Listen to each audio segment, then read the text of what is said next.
Definitely. That's really cool to hear, Coach. So DC is the mecca of basketball. I mean, people, some people want to say New York or LA, but we all know it's DC, I think. As a WCAC alumni, how important is it for you to keep all these, this great talent at home? It's extremely important. Um, One of the things when I got the job at Howard, and I was talking to Dr. Wayne Frederick, our president, and Mr. Kerry Davis, our athletic director, is that I noticed we only had one young man on our team from the DMV, and that was Zion Cousins. And I wanted to make it a point to get as many DC DMV guys as we could. Um, it was important because over the last 15 years, and this is fact, that we've had more Division I student athletes from the DMV for men's basketball than any other area in the country. We've produced more NBA players in the last 15 years than any area in the country from the DMV. So that says a whole lot of, I think it says a whole lot to the job that the high school coaches are doing. It says a lot to the job that the AAU coaches are doing. It says a lot to the job that the trainers are doing in this area. And it says a lot that the kids have bought into all of those things and teachings that all of those mentors that they work with are giving them. So, if a young man is from DC, he's going to be fundamentally sound. He's going to be battle tested. He's going to be tough. And the bright lights aren't going to bother him. So we were able to bring in, I think this year we'll have 10 young men on our team from the DMV, which I'm so excited about because, it allows us to, one, I think, build a culture with the things that I just talked about. But secondly, we have now an identity with the DC fan base that I don't think was previously there.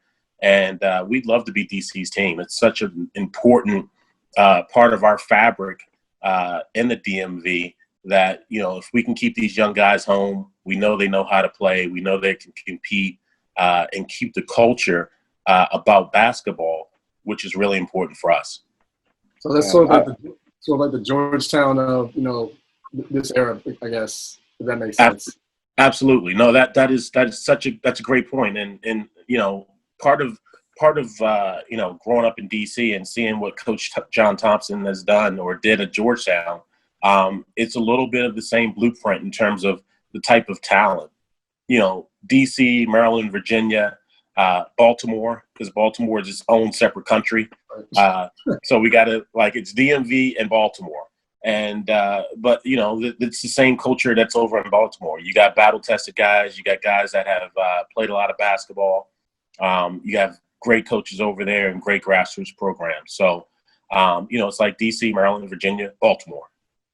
No, I agree, Coach. I mean, I'm a University of Maryland student myself right now, and there's a kid that played for our school last year, Jalen Stick Smith, that's from Baltimore. And a couple years ago, I would tell people like, "Hey, man, this kid has it. Like, this kid really has the talent." A lot of people wouldn't believe that. When you think of Carmelo Anthony, Rudy Gage, a lot of people don't really understand how good Baltimore is. They're so struck on just the DMV, where you hear about Kevin Durant and Grievous Vasquez and all of those names. They really don't understand how much Baltimore really means, even though they're its own entity. So I'm glad to hear that. You giving a little credit to Baltimore, because I got some friends up in Baltimore who seem to feel like people down in the DMV don't really care too much about it. It's like, Baltimore it's in its own planet. Baltimore is so unique, and it's definitely its own place, but it has one of the best, if not, storied history. You can go all the way back from, the Ernest Grahams to the Sam Cassels to the Dante Brights, Keith Booth. You can go down the line and just all the wonderful, talent that city's produced, man. We have to be active in that community at Howard to see if some of these young men from that area would love to go to school at our place.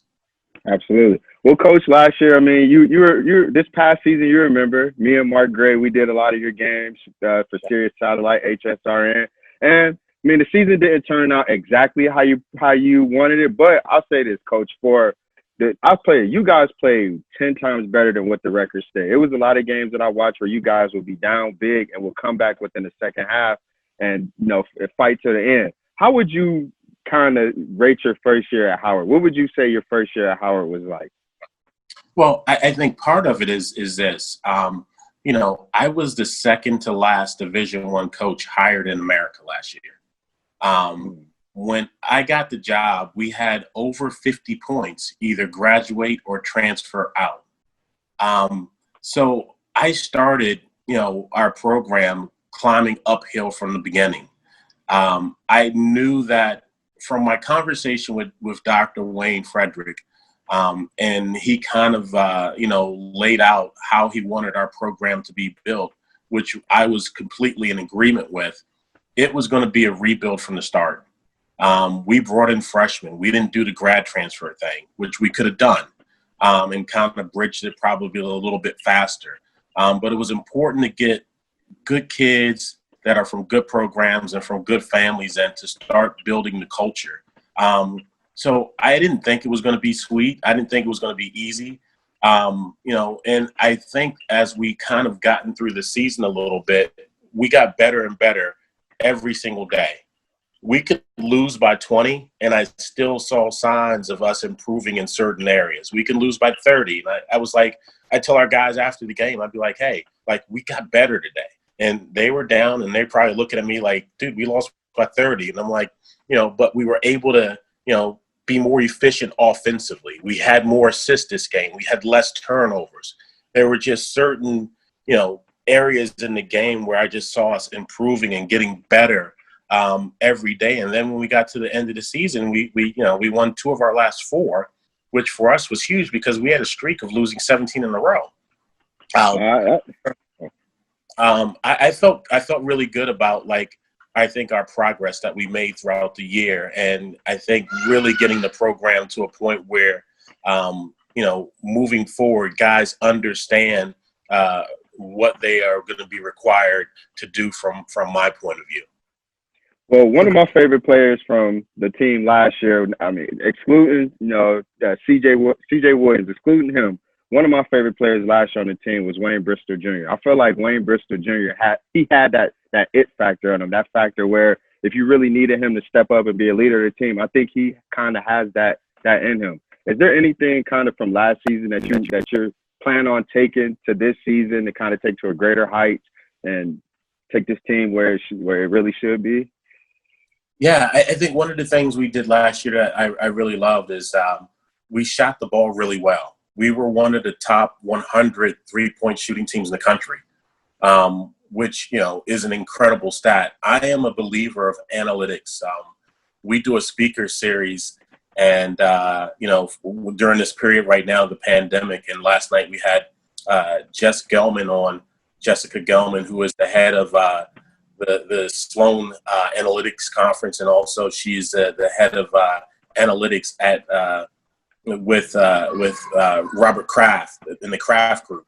We had Anwar McQueen, who's a local product. He went to St. Albans. He grew up in Clifton Terrace.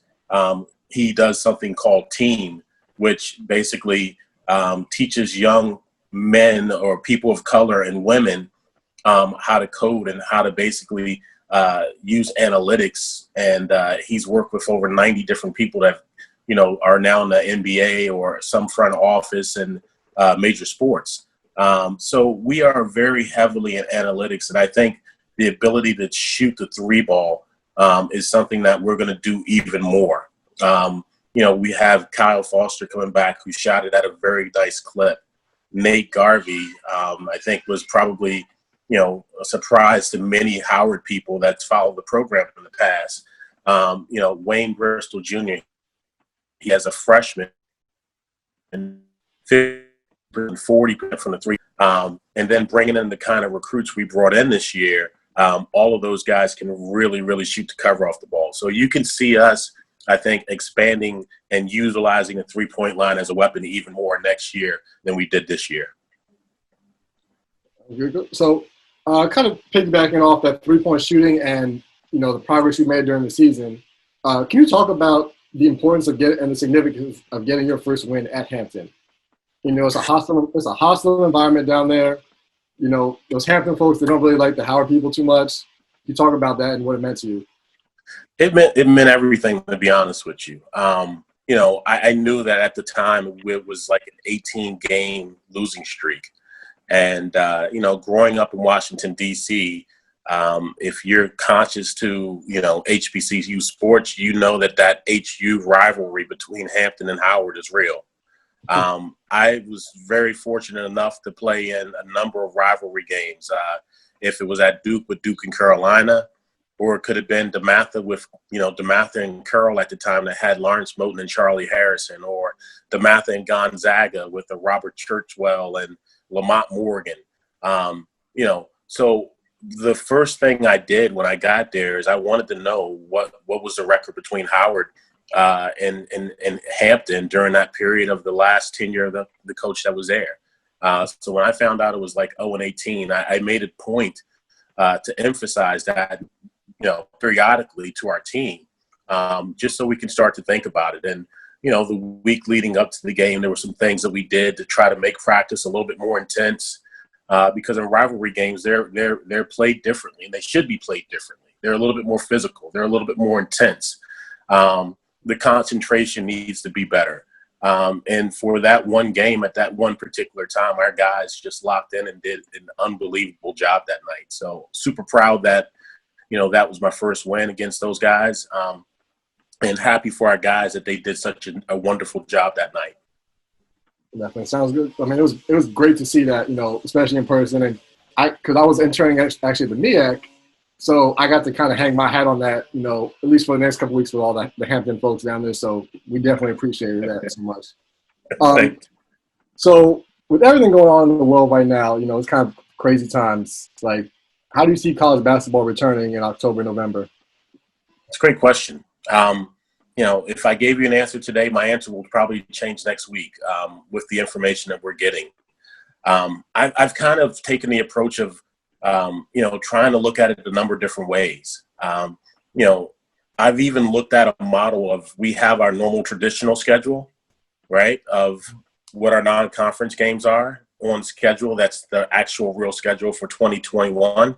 And then our MEAC games. I've looked at and I've talked to a number of coaches that, can we look at just a hypothetical situation if we can't travel to all of our games because of COVID-19, what would a schedule look like if we could play everybody within 2 hours of our university and formulate a 20-game season with that? So I've been trying to be creative outside the box and think about, like, if we can't play, a MEAC schedule because of COVID, if we had to only play games where we got on the bus, drove an hour or 2 hours, played the game, got back on the bus, drove back to campus. So there's been a number of thoughts around this. I'm liking the idea of hearing more and more about teams going in a bubble. I know some college teams are going to do that. And I think our student athletes' health is first and foremost the number one priority. So I think we have to take into account every single bit of information we're getting, but that information is changing so rapidly as we get more knowledge and information about this COVID-19. So what type of schools would you, be considering scheduling? Would you talk about playing at the MEAC schools, Delaware State, Coppin, Morgan, UMES? Yeah, I mean, it would be like, for us, we took a look at Del State, us, UMBC, Navy, Loyola Baltimore. I'm trying to think who was south of us. University of Delaware might have been as far north as we thought about. As far down as, where we can go 2 hours to the south with some of the schools down there that are pretty much, comparable to us, where we can formulate a league with those teams. So it was just an idea and a thought. We have to keep kind of thinking outside the box depending on how this thing goes, if we're going to have a season this year. So, trying to give ourselves every opportunity and our young men who have chosen to come to Howard to be student athletes, that opportunity to be athletes. Well, I mean, on the brighter side of things, last week we all got the word that the Notre Dame University will be making a trip from South Bend down to Burr Gymnasium, a big-time game on Martin Luther King Day in 2021. I got two questions on this. First, how excited are you to face off against a former coach of yours, Coach Mike Bray, who coached at DeMatha as well as Duke University? So that's my first question. Yeah, Mike has been everything from me, from a father figure to a big brother. I met Mike when I was 13, 14 years old. He was a history teacher at DeMatha when I was a freshman at DeMatha. He was an alum. He had come back to coach high school basketball and become a teacher. And I got to know Coach Bray. We would play 2-on-2 and 3-on-3 in the gym in the evenings. And he was somebody that I just kind of hit it off with in a great relationship. He left after my freshman year and got hired to Coach K's staff at Duke. And when he left, he was like, "I'll be back in a couple of years to get you." And he did. And so we've had that relationship. I'm 48 right now.